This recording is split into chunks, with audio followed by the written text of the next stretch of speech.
नमस्कार दोस्तों, स्वागत है आप सभी का आपके अपने YouTube चैनल और नेक्स्ट एग्जाम में। दोस्तों आज हम आपके सामने HPTET आर्ट्स का फुल डिटेल्ड सिलेबस में आपके सामने लेके आऊंगा।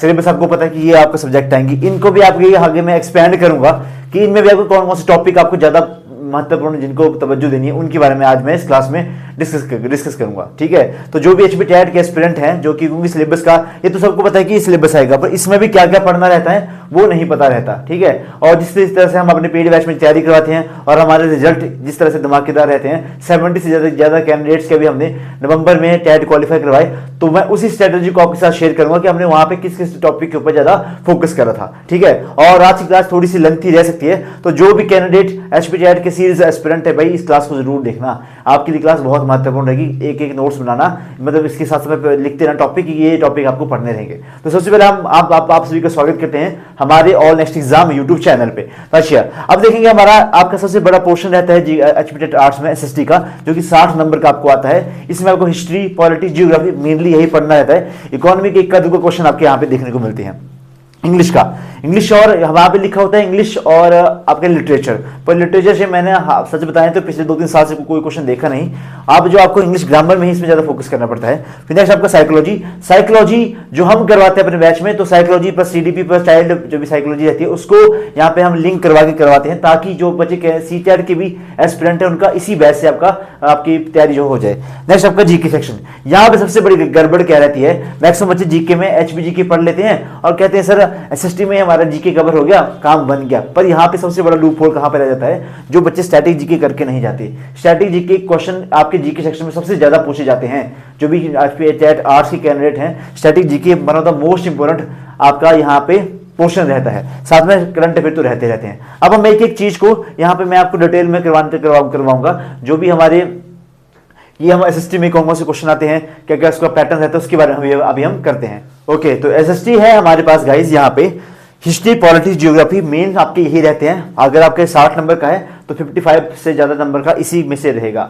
अब हिस्ट्री में आपके 3 टॉपिक रहते हैं basically, ancient history, medieval history और मॉडर्न हिस्ट्री। अब इनमें भी क्या क्या पढ़ना रहता है, आप सब कुछ तो पढ़ना नहीं रहेगा इनमें, तो मैं आपको बताऊं। और जो भी हम बच्चा पेड बैच में करवाते हैं वो सारा हम बाइलिंगुअल करवाते हैं, दोनों भाषाओं के अंदर करवाते हैं। किसी को भी ज्वाइन करना रहेगा, हमारे साथ जुड़ना रहेगा, एक नंबर लिख देता हूँ 98 और 92 या फिर डिस्क्रिप्शन बॉक्स में एक लिंक दे दूंगा व्हाट्सएप का, आप उस लिंक पे क्लिक करके आप हमारे व्हाट्सएप ग्रुप में डायरेक्टली ज्वाइन कर सकते हैं। वहां पे भी आप एडमिन को मैसेज कर सकते हैं। अच्छा, एंशिएंट हिस्ट्री की बात करते हैं। बेसिकली हम इसमें पढ़ते हैं सिंधु घाटी सभ्यता में हमें क्या चीज कहाँ पे मिली, सिंधु घाटी सभ्यता क्या थी, कौन लोग उसमें रहते थे, क्या क्या उसमें विशेषता क्या थी उसकी, कौन कौन सी चीजें हमें उसके बाद मिली थी, किसने इसका खोज करा, RD सानी, जो भी दयाराम सानी जो भी रहेगा इसमें, RD मीना जी और आपका मोहनजोदड़ो वगैरह जो भी थे, इनके बारे में पढ़ना रहता है। उसके बाद बेसिकली हमारा चलता पता है वैदिक एज, तो वेद क्या थे, पुराण क्या है, कितने हैं, कौन से हैं, वो सब कुछ हम इसमें करते हैं।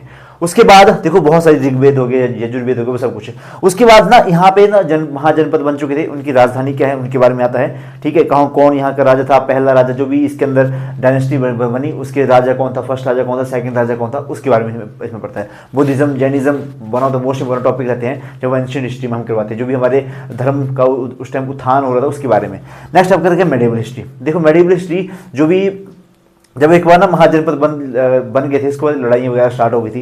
जब लड़ाइयाँ वगैरह स्टार्ट हो गई तो बस इधर की टेरिटरी का बंदा उधर जाके लूट रहा है, तो हिंद का जो राजा था दाहिर, उसने भाई गजनवी के सामने मतलब लूटा था। गजनवी आया, उसने लूटा, फिर गौरी ने लूटा, गौरी अपना गुलाम छोड़ के चला गया। उसके बाद यहाँ पे SKT SL सैयद वंश, लोधी वंश, तुगलक वंश, लोधी वंश जो भी थे यहाँ पे है ना, उन सभी का SKT, फिर खिलजी वंश, तुगलक वंश, SKT SL सैयद वंश और लास्ट में लोधी वंश, वो सारा हम इसमें करते हैं। कौन कौन इसका राजा था, क्या क्या कौन उन्होंने लड़ाइयाँ लड़ी, वो सब कुछ इसमें हम करते हैं। उसके बाद ये सब कुछ हो गया, उसके बाद भाई मुगल आ गए, लोधी वंश को हरा के मुगल आ गए, तो मुगल साम्राज्य के बारे में सारा हम इसमें पढ़ते हैं। फिर मुगल आए, साथ में अंग्रेज वगैरह भी इनके साथ आ गए, तो बहुत कुछ उसके दौरान बहुत सारी लड़ाइयाँ हुई, बहुत सारी ट्रीटी हुई, राजा बने, बहुत अलग अलग नीतियाँ लेके आए अंग्रेज वगैरह। उसके बाद मॉडर्न हिस्ट्री में हम प्रवेश कर जाते हैं।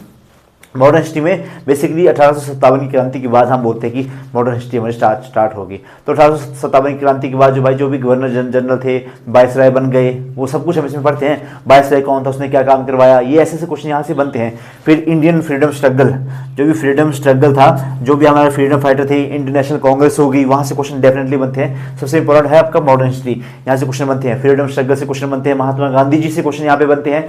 फिर आपके पास जो भी हमारे पास उस टाइम वाइस रहते हैं, उन्होंने क्या क्या काम करवाया, उनके बारे में यहाँ पे बातें होती हैं। जो उस टाइम रिफॉर्म्स आए उनके बारे में बात होती है, किस तरह से हमें आज़ादी मिली, कौन कौन से लोग थे, कौन कौन सा उनका पत्रिकाएं थी, उन लोगों की क्या क्या हम किस और नाम से जानते थे, वो सारे क्वेश्चन इसमें बन जाते हैं मॉडर्न हिस्ट्री के अंदर। तो दैट इज वही बहुत बड़ा पोर्शन बन जाता है हमारे पास। हिस्ट्री जो है बहुत बड़ा पोर्शन। एक बार मेरे से हिस्ट्री पढ़ना बच्चा, मैं गारंटी देता हूँ आपको ना, आप खुद बोलेंगे सर इतने बेस्ट नोट्स हमने आज तक नहीं पढ़े। और नोट्स जब आपको आपकी खुद बनेंगे ना, तब आप बोलेंगे सर मजा आ गया।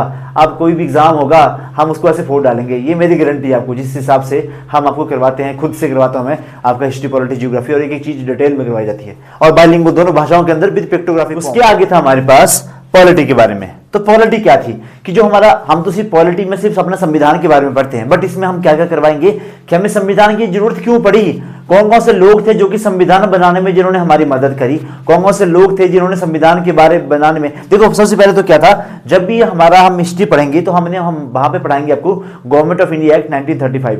जो गवर्नमेंट ऑफ इंडिया एक्ट 1935 का, उसमें हमें ये बताया कि भाई संविधान में इंडियन के मतलब ऐसा हुआ कि हमें ना कुछ जरूरत आन पड़ी कि भाई इंडियंस जो है उनको कुछ ना कुछ अधिकार देने चाहिए, तो उसके लिए भाई प्रॉपर कानून होना चाहिए। तो दैट इज भाई आपका गवर्नमेंट ऑफ इंडिया एक्ट है 1935, उससे हमने अपने जो आज का हमारा संविधान है उसमें से लगभग 70% पोर्शन आपने गवर्नमेंट ऑफ इंडिया एक्ट से ही लिया गया। उसके बहुत सारे लोगों ने संविधान बनाने में मदद करी, बहुत लोग पूरे वर्ल्ड में घूमे, सभी का संविधान स्टडी किया, फिर वहां से देखा कि हमारे संविधान में क्या क्या चीजें हम अडॉप्ट कर सकते हैं। उसके बाद हमारे पास 2 वर्ष 11 महीने 18 दिन लगा के हमारे पास एक संविधान तैयार करा गया। उसके बाद हम संविधान में पढ़ेंगे संविधान में कितने भाग हैं, संविधान में कितने आर्टिकल्स हैं, कौन कौन से आर्टिकल क्या क्या कहते हैं, फंडामेंटल राइट क्या क्या है हमारे पास, संविधान में संशोधन हुआ था वो किस किस तरह से हुआ, किस किस मुद्दे को लेकर जो हम सुप्रीम कोर्ट में जा सकते हैं, हाई कोर्ट में जा सकते हैं, मतलब सब कुछ इसमें हमने आपको डिटेल में करवाया है। नेक्स्ट अगर बात करेंगे हमारी ज्योग्राफी की, तो ज्योग्राफी में भी 2 पोर्शन हमारे रहते हैं, एक इंडियन ज्योग्राफी, एक वर्ल्ड ज्योग्राफी। इंडियन ज्योग्राफी में देखो, ज्योग्राफी मतलब वही है ना, भूगोल, धरती के बारे में पढ़ना है, तो भारत के बारे में पढ़ना रहेगा। भारत की नदियाँ, नाले, पहाड़, पठार, मिनरल्स कहाँ कहाँ से मिलते हैं, हमारा जो कोस्टल एरिया है वो कितना है, कोस्ट में कौन कौन से हैं, बंदरगाह कहाँ कहाँ पे हैं, हमारे एयरपोर्ट कहाँ कहाँ पे हैं, किस एयरपोर्ट का नाम क्या है, किस टापू का नाम क्या है, वो सब कुछ हमें इसमें पढ़ना पड़ जाता है। वर्ल्ड ज्योग्राफी भी सेम कि कौन सा पठार, कितने कॉन्टिनेंट है हमारे पास, कितने हमारे पास पूरे कॉन्टिनेंट कितने हैं, सब कुछ हम इसमें डिटेल में कवर करते हैं बच्चा, एक एक चीज़। ठीक है, तो किसी ने हमसे एक बार जीके पढ़ लिया, मैं गारंटी देता हूँ कि आपका जीके, जो आप डरते हो ना जीके से, ये वो कितनी खतरनाक चीज़ है, कौन पढ़ेगा, भाई एक बार पढ़ के देखना, मजा आएगा आपको ऐसी चीज़ें याद रहेंगी। ठीक है, बिल्कुल ऐसे मतलब मक्खन की तरह आपको याद रहेंगी सारी चीजें। ठीक है, नेक्स्ट सिलेबस है हमारा इंग्लिश का सिलेबस। मैं आपको बताता हूं, मैंने कुछ यहाँ पे लिखा तो मैं बताऊंगा। सबसे पहले पार्ट्स ऑफ स्पीच हम करते हैं। पार्ट्स ऑफ स्पीच में क्या आपका, इसमें noun, pronoun, adjective, adverb, articles, verb. Verbs के अंदर भी कौन कौन से वर्ब्स रहते हैं, जिरंड क्या होते हैं, ठीक है, वो सारी वर्ब्स इसमें करते हैं, यानी कि बहुत बड़ा पोर्शन है, लगभग 10-12 जो क्लासेस है वो इसी टॉपिक के ऊपर रहती हैं। उसके बाद हम करवाएंगे आपको सब्जेक्ट वर्ब एग्रीमेंट क्या रहता है, टेंसेस क्या होते हैं, वॉइस क्या होती है, नरेशंस क्या होती है, प्रेपोजिशंस क्या होती हैं, वो हम इसमें डिटेल में आपको करवाएंगे। और आप मानेंगे नहीं, आपने इस हिसाब से करवाया है कि जो बच्चा अगर स्टार्टिंग से कर रहा है ना, जीरो से लेवल से कर रहा है स्टार्ट, उसको भी इसमें कोई दिक्कत ना आए। फिर आपके पास कुछ चीजें ऐसी होती है जो कि आपको खुद से पढ़ना पड़ती हैं, हम आपको कंटेंट प्रोवाइड करवा देते हैं। जैसे 1 वर्ड सब्स्टिट्यूशन हो गया है ना, जैसे होता है ना कि उपरोक्त के लिए एक शब्द, अनेकार्थ के लिए एक शब्द हिंदी में पढ़ते हैं, वही इसमें हम करेंगे। इडियम्स एंड फ्रेजेस, मुहावरे और लोकोक्तियां, ये भी एग्जाम में पूछते हैं। एंटोनिम्स, सिनोनिम्स, ये हम आज भी डेली बेसिस के ऊपर भेजते हैं अपने हमारे फ्री व्हाट्सएप ग्रुप के अंदर। डेली के 10-10 वर्ड्स अगर आपने इसमें से कर ली तो सब कुछ यहाँ से हो जाएगा। ठीक है, उसके बाद लास्ट में सारी प्रैक्टिस भी आपको करवाते हैं कि किस किस तरह से क्या कहते हैं। इंग्लिश का सिलेबस भी बहुत जबरदस्त तरीके से सर ने करवा रखा है, मतलब one of the best content है इंग्लिश का भी। मैं सबसे ज्यादा मैं देखता हूँ कमेंट्स आते हैं इंग्लिश की वीडियोस के नीचे कि सबसे मजा आ गया इंग्लिश करने का, तो इस सिलेबस हमने आपको करवाया बिल्कुल देसी तरीके से। ऐसे नहीं कि बिल्कुल प्रोफेशनल आगे आप प्रोफेशनली आपको यहाँ पे पढ़ा रहे हैं कि आपको कुछ समझ में आए चाहे ना आए, बट हमारी प्रायोरिटी यही रहती है, मेरी प्रायोरिटी यही रहती है, आपको नेक्स्ट एग्जाम पे एक ही चीज मिलेगी, क्वालिटी कंटेंट मिलेगा। हमने पहले ही बोला पढ़ाने के तरीके में गड़बड़ी हो सकती है, बट कंटेंट में आप हमारी एक भी गलती नहीं निकाल सकते कि सर ये कंटेंट कुछ मजा नहीं आया, हल्का सा कंटेंट था। कंटेंट एकदम जबरदस्त आपके सामने हम प्रेजेंट करते हैं। नेक्स्ट हम देखेंगे साइकोलॉजी से करवाने से पहले मैं आपको जीके का सेक्शन आपको क्वेश्चन रहता है जीके का। अब इसमें बड़ा ज्यादा मिसकंसेप्शन है 30 नंबर का आता है आपको।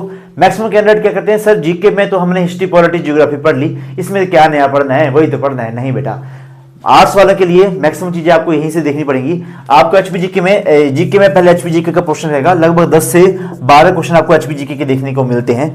और इसमें भी मेन पोर्शन किसका रहता है, आपका जियोग्राफी का रहता है, जियोग्राफी का रहता है। Got it. फिर कुछ क्वेश्चन आपका हिस्ट्री का रहता है, बस इतना सा, आपको डिटेल में जाने की जरूरत है नहीं इसमें।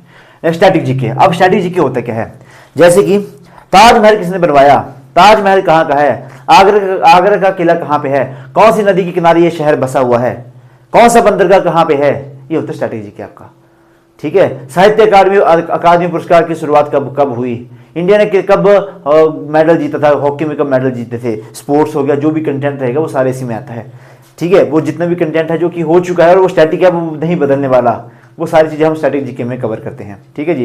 कौन सा हमारे जो शास्त्रीय नृत्य हैं वो कौन कौन से हैं, क्लासिकल लैंग्वेजेस कौन कौन सी हैं, कौन सी हमारी भाषाएं हैं, कौन सी भाषाएं बोली जाती है, कौन सी जनजाति कहाँ पे है, वो सारा आपको स्टैटिक पोर्शन में रहता है। और आप मानेंगे इतने जबरदस्त तरीके से हम इसको करते हैं।